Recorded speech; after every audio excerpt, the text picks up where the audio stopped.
Right, buckle up, political warriors, because what I'm about to show you is absolutely nuclear. We're talking about the moment when Dawn Neesom, GB News' queen of no-nonsense commentary, absolutely obliterated Keir Starmer with a question so devastating, so brutally precise, that it should come with a health warning. Picture this. You're the Prime Minister, thinking you pulled off the deal of the century, when suddenly someone asks you the one question that turns your political triumph into an absolute nightmare. Well, is our Prime Minister a liar or is he stupid? Boom. Game over. Political career flatlining in real time. And trust me, what happened next was political carnage so spectacular that it makes reality TV look boring. Now, before we dive into this absolute masterclass in political destruction, let me set the scene for you. It's a typical morning on GB News. You know, where politicians go to die and uncomfortable truths go to thrive. Dawn Neesom is sitting there with Eamonn, Holmes, and Ellie Costello, probably sipping her morning coffee and thinking it's going to be just another Wednesday. Little did she know she was about to deliver a political haymaker that would echo through Westminster like a fire alarm at 3 a.m. The topic? Oh, just a little matter of the Chagos Islands deal. You know, that thing where Keir Starmer apparently decided to hand over British territory like it's a spare sandwich at a picnic. But here's where it gets absolutely mental. The cost of this deal just went from expensive mistake to economic apocalypse faster than you can say fiscal responsibility. So here's what our beloved Prime Minister told us initially. Picture Keir standing at the dispatch box, chest puffed out like a peacock at a pride parade, announcing that this brilliant deal would cost us a mere £3.4 billion over 99 years. 99 years. That's barely more than a century, right? Pocket change. Your great-great-grandchildren will barely notice it. What could possibly go wrong with that calculation? Well, apparently everything. Because someone, and God bless their bureaucratic soul, decided to use this revolutionary concept called accurate accounting. Wild idea, I know, through a Freedom of Information Act request that must have made Treasury officials sweat more than a turkey at Christmas, the Conservative Party uncovered the real figures. And by real, I mean the kind of numbers that make your calculator cry. Are you ready for this? The actual cost isn't £3.4 billion. It's not even close. We're talking about £35 billion. That's not a miscalculation. That's a difference between buying a nice house and buying a small country. It's like ordering a sandwich and being charged for the entire restaurant, including the building and the chef's pension plan. But wait, it gets better. Always, depending on whether you enjoy watching political train wrecks in slow motion. Because this isn't just about one massive financial blunder. Oh no, that would be too simple for our Labour government. They've managed to turn economic mismanagement into an art form more sophisticated than a Banksy mural. Dawn Neesom, bless her cotton socks, cut through all the political waffle like a hot knife through butter made of pure common sense. She looked at these figures and asked a question that every British taxpayer was thinking, but nobody in Westminster had the guts to voice. Well, is our Prime Minister a liar or is he stupid? Now, that's not just political commentary. That's political surgery with a rusty spoon. Because when you break it down to its bare bones, those really are the only two options, aren't they? Either Keir knew the real cost and decided to play fast and loose with the truth, or he genuinely believed his own dodgy math. Neither option is particularly flattering for someone running the country. Let's examine the liar theory first, shall we? If Starmer knew the real cost was £35 billion and told Parliament it was £3.4 billion, then it's basically the political equivalent of someone selling you a Ferrari and delivering a bicycle with racing stripes. It's fraud with a political twist, served up with a side of, trust me, I'm your Prime Minister. But what if he genuinely didn't know? What if he actually believed his own spin doctors when they handed him those rosy projections?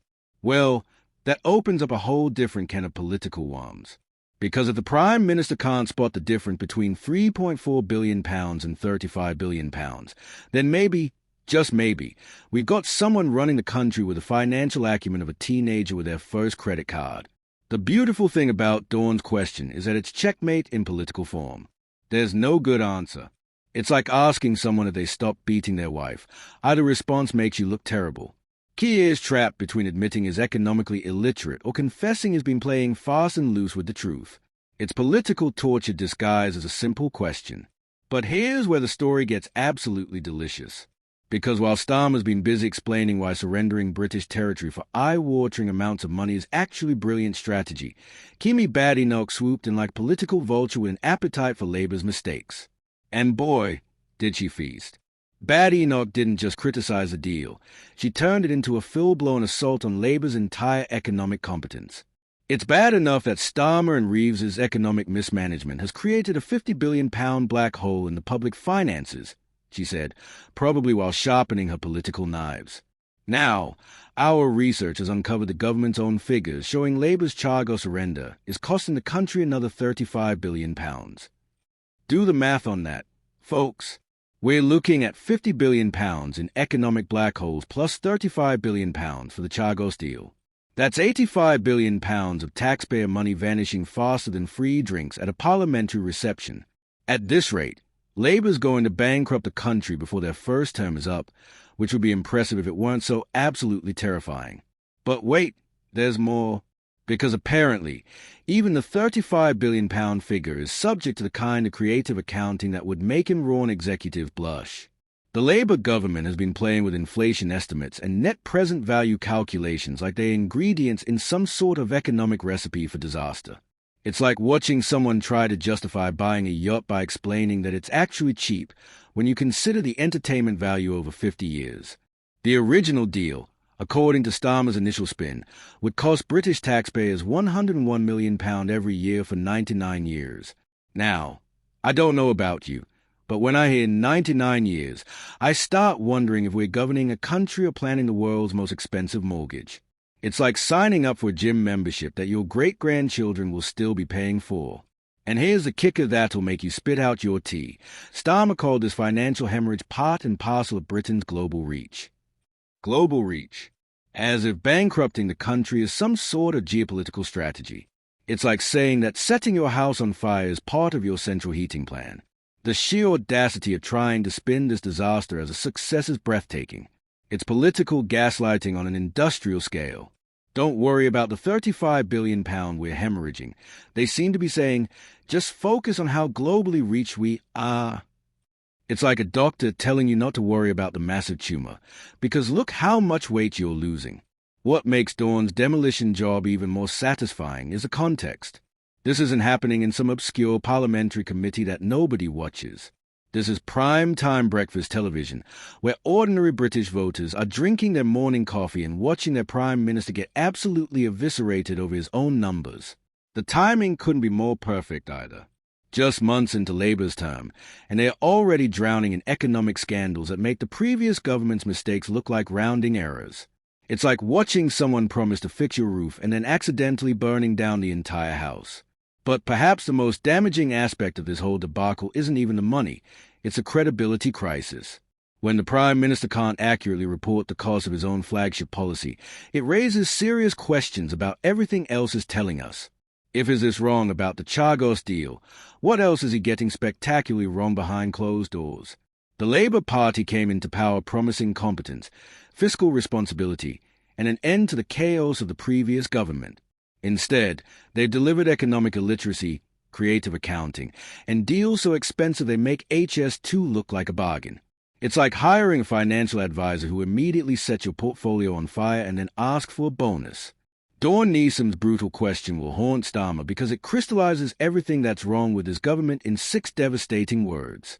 It's the kind of political moment that defines careers, not in a good way. Years from now, when political historians write about the collapse of Starmer's credibility, they'll trace it back to that moment when a GB News presenter asked a question that exposed the Emperor's complete lack of clothes. The Conservative Party must be laughing all the way to the next election. They don't even need to campaign. They can just run clips of Dawn asking whether the Prime Minister is a liar or stupid, followed by the £35 billion price tag. It's political advertising gold delivered on a silver platter by Labour's own incompetence. So there you have it, folks, the moment when Dawn Neesom asked a question that every British taxpayer was thinking and watched Keir Starmer's reputation crumble faster than a biscuit in tea. Sometimes the most devastating political moments come not from elaborate scandals or complex corruption, but from someone simply asking whether the person running the country knows what they are doing. Thanks for watching UK Pancakes. And don't forget to subscribe because British politics keeps serving up moments this spectacular on a regular basis.